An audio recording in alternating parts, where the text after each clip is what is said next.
Hello students, welcome to learn Guru classes. आज हम लोग एक्सेलरेशन टाइम ग्राफ डिस्कस करने वाले हैं।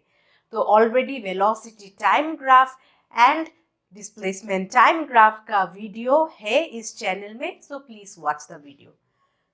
इस वीडियो में हम लोग डिस्कस करेंगे डिफरेंट केसेस ऑफ वेलोसिटी में एक्सेलरेशन टाइम ग्राफ कैसे रिप्रेजेंट कर सकते हैं, and finally we will wrap up the entire video with an example. So after watching this video, as usual, your concepts about this topic will be very clear. So with this note, let's begin our class.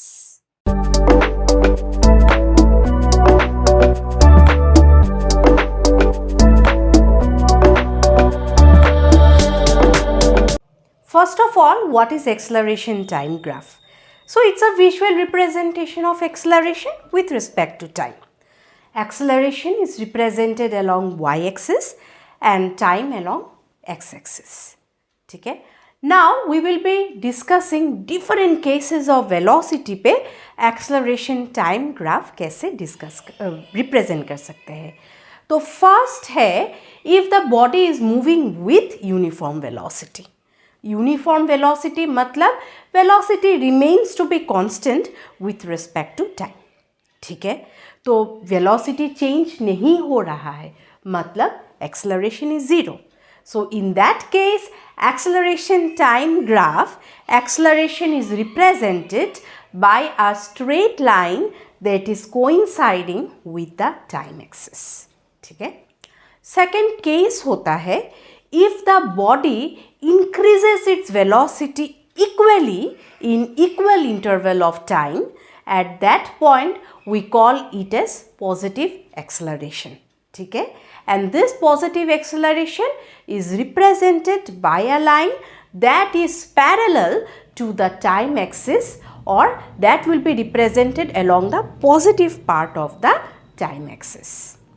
ठीक है, third case है, if the body is decreasing its velocity equally in equal intervals of time, at that point it is represented, acceleration is represented by a line that is parallel to the time axis and it is on the negative part of the graph.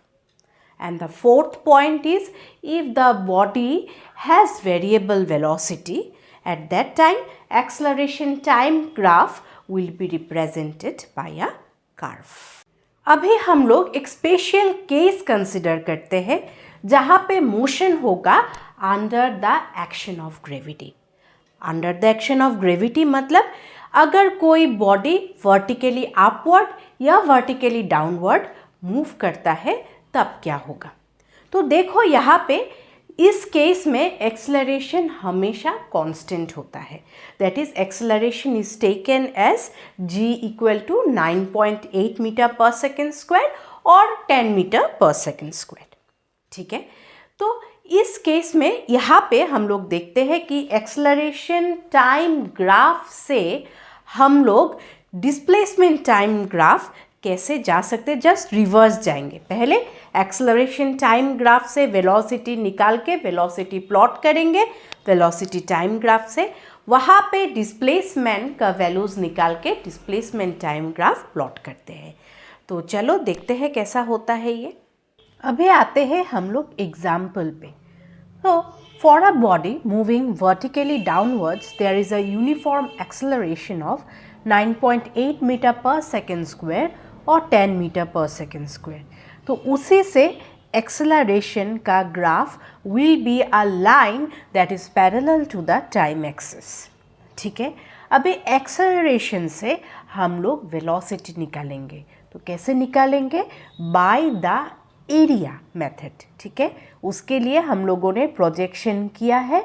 And जैसे OABP is a rectangle, then OBCQ is a rectangle. तो जैसे velocity after 1 second, तो हम लोगों को first rectangle मिला है OABP. तो OABP का y एक्सिस के तरफ देखो 10 है इसका वैल्यू और एक्स एक्सिस में 1 पे कॉरस्पॉन्ड कर रहा है, तो 10 metre per second is the velocity after 1 second. Velocity after 2 second हो गया मेरा O A C Q, this triangle, so that will be 10 into 2, that is 20 meter per second. Velocity after 3 second, OADR, so that is 30 meter per second. ऐसे करके हम लोगों को मिला है वेलोसिटी। तो यहाँ पे देखने वाली बात है कि वेलोसिटी देखो इक्वल इंटरवल ऑफ टाइम पे इक्वली इंक्रीज हो रहा है, right? It is increasing by 10 at every 1 second. तो यहाँ पे क्या होगा, यूनिफॉर्म एक्सेलरेशन से वेलोसिटी हम लोगों को ऐसे मिला, तो velocity time graph will be a straight line. तो velocity time graph is represented by this. अभी ये वेलोसिटी टाइम ग्राफ से हम लोगों को डिस्प्लेसमेंट निकालना है, ठीक है? तो ऐसे करके हम लोगों ने ड्रॉ की प्रोजेक्शंस किया है। अभी डिस्प्लेसमेंट इन 1 सेकेंड। अभी देखो जैसे हम लोगों ने प्रोजेक्शन किया है तो ओ ए पी एक ट्राइंगल मिल रहा है, O B Q is another triangle, O C R is another triangle, right? So if we find out the area of these triangles, then we can find out the displacement. So displacement in 1 second is area OAP. तो y axis का देखो 10 है इसका value और x axis में 1, तो half into base into altitude, base is 1 and altitude is 10, तो you are getting it as 5 metre. Displacement in 2 second है एरिया ओ बी क्यू, तो इसमें half into 2 into 20. So in this way we are getting the values of the displacement and thus from these values we prepare a displacement time table, ठीक है? यहाँ से next step होगा हम लोगों को using this values you will be making the displacement time graph. तो points plot करके हम लोगों ने ऐसा ग्राफ मिला है, that is from here displacement time graph is a curve. क्योंकि यहाँ पे देखो time with time displacement is not increasing uniformly, right?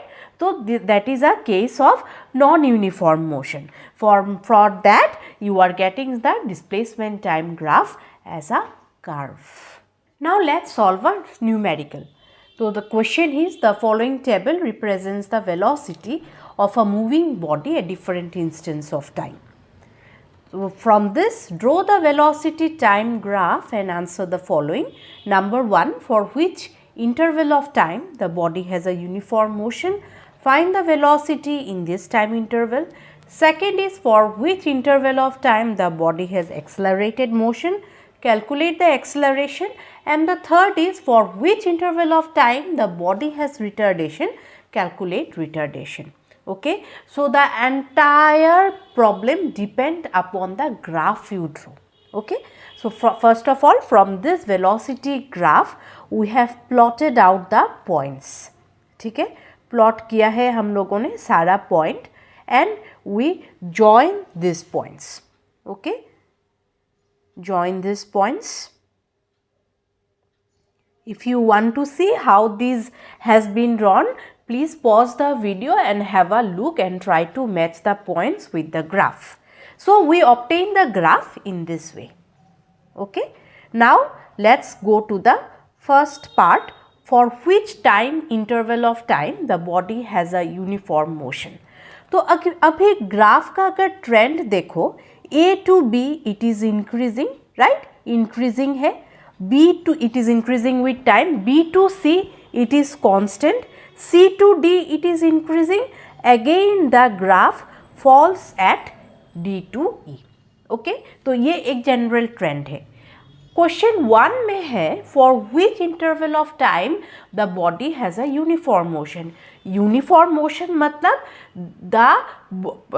it has a uniform velocity or velocity remains constant even with the increasing time.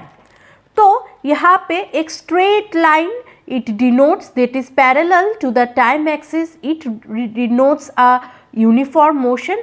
तो B to C is the region where we get the uniform motion. So the body has a uniform motion from t equal to 10 second to t equal to 15 second in part BC. So this is because velocity is constant in this, which is equal to 20 meter per second. Now for which interval of time the body has accelerated motion? तो accelerated motion देखो A to B पे भी है and C to D पे भी है, right? So the accelerated motion from t equal to 0 to t equal to 10 second, right, in part AB, and from t equal to 15 second to t equal to 20 second in part BCT, right? So acceleration of the part AB, just you draw a slope of the line AB. तो slope of the line देखो यहाँ पे 20 is the initial final velocity, 10 is the initial velocity, 20 minus 10 divided by 10 minus 0. So we get the acceleration as 1 meter per second square. अभी part CD पे जाओ, तो CD पे ये एक ट्राइंगल मिल गया. अगर हम लोग देखते हैं तो CD देखो 30 है इसका फाइनल पार्ट D और C का पोजीशन है 20 पे. So along y axis 30 minus 20 and time axis का देखो कहाँ पे है, CD prime axis 20 minus 15, that is 2 meter per second square is the velocity over here. So this is the acceleration for the part CD.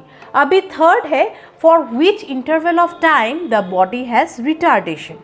ठीक है, तो retardation यहाँ पे देखो D to E में वेलोसिटी फॉल कर रहा है, मतलब 20 to 30 सेकेंड उस टाइम इंटरवल पे बॉडी वेलोसिटी डिक्रीज हो रहा है. तो स्लोप क्या होगा, यहाँ पे हम लोगों को एक ट्राइंगल मिल जाएगा.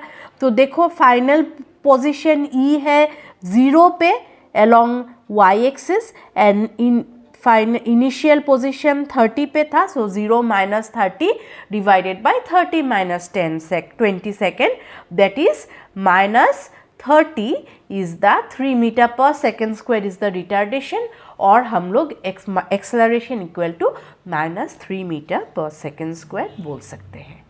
Thus we come to the end of acceleration time graph video, and with this we finally wrap up the theoretical part of graphical representation of motion in one dimension का video series.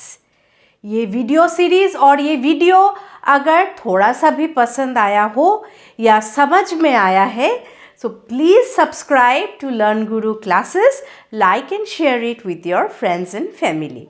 So thank you so much. Bye bye.